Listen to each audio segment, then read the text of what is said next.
Hello everybody, Jordan here, the PH is silent. I've gotten a few requests on Facebook and Twitter for future topics to cover, and just to keep you in the know, I have a fairly long list of topics that when I need to make a new video, I pull from it. I can't promise I'll get to your long-awaited topics soon, but eventually I hope to. If you have any ideas, you can always tweet me at Jordan with a PH in the middle. That being said, let's get to the lore. Today's video is about Tyr, the god of justice, and Umberlee, the evil goddess of the sea. Tyr, known as the Grimjaws, the maimed god, the blind overlord, and the just god, is the deity of law and justice. His followers uphold the law and seek out those that break it, bringing them to justice. His will is justice through force and armed vigilance. He opposes trickery and rule-breaking. Known as the maimed god because Tyr is missing his right hand and both his eyes, Tyr lost his hand fighting Kazif the Chaos Hound, who is an ancient primordial that appeared after the creation of realm space. This creature was based on Fenrir from Norse mythology and appeared as a huge mastiff with red eyes and maggots teeming in his fur. The Faerunian gods chased Kazif to stop him from eating the souls of the faithful. When they cornered him, they bet Kazif that he could not break a leash created by Gond. Kazif agreed Gond could put the leash around his neck, but insisted that Tyr place his hand in Kazif's mouth. When Kazif discovered he could not break free and was truly defeated, he bit off Tyr's hand and feasted on its divine essence for centuries. Tyr lost his eyesight by questioning Lord Eo. During the time of troubles, Lord Eo punished all the gods by sending them to the prime material plane for the theft of the tablets of fate. Tyr spoke ill of this decision, saying that not all should be punished for the actions of a particular god.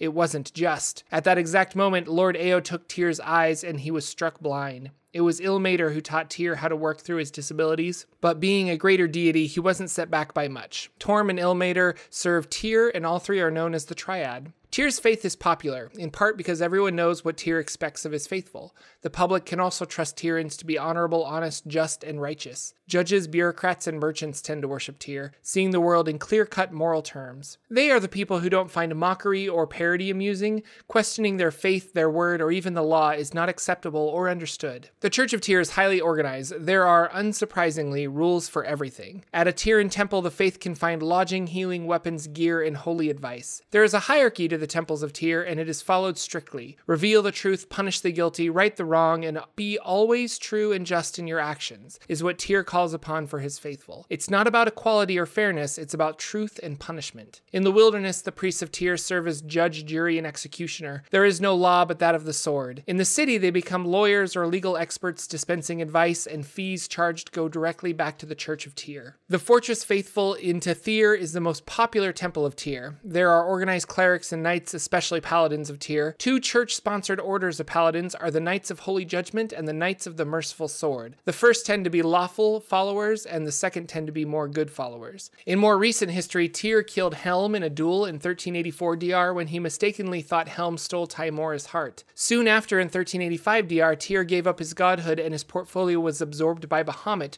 who then served Torm. Tyr died sometime after 1385 DR defending the upper realms from a demonic incursion. It wasn't until the Sundering occurred that Tyr was reformed and brought back into the Faerun Pantheon. Many of his followers still worship Tyr despite his death and were very excited to see him return. Up next is Umberlee. In sharp contrast to Tyr, she is the chaotic evil deity of the sea. Commonly known as the Bitch Queen, she is most often worshipped by sailors or people traveling by sea. Like other evil deities, she is worshipped out of fear. People pray to her so that she might avoid them on the sea. Sometimes crew of ships will throw over gems into the sea to calm stormy waters. Not so many temples to Umberlee, but there are shrines in coastal areas. Sailors will leave gifts and flowers at these shrines before setting out onto the water.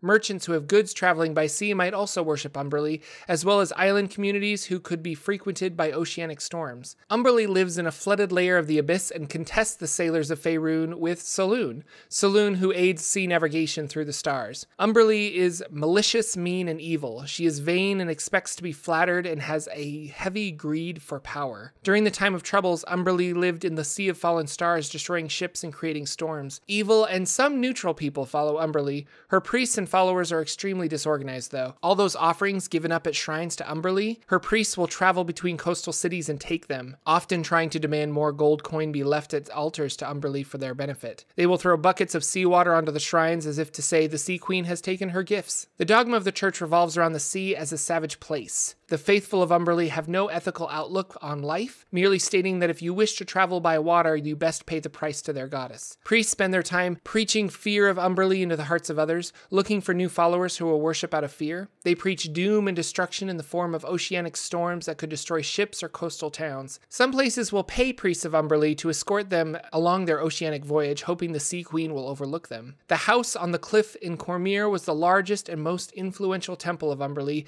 but alas was destroyed during the time of troubles. Currently, there are other temples vying for the position of greatest temple, but the lack of organization within the church prevents this from really happening. There are no affiliated orders of Umberlee, but there is an adventuring order that pursues treasure along the ocean floor. Her followers are extremely greedy, which I find odd for a sea-based deity. And that's it for today. Being a paladin of Tyr is that paladin archetype, and I like playing against types, so I don't think Tyr is the deity for me. A pickpocketing water genasi paladin of Umberlee, that would be an interesting choice. Thanks for watching, everyone, and special thanks to my patrons on Patreon for making these videos happen. I hope you all have a great day, and I'll see you next week.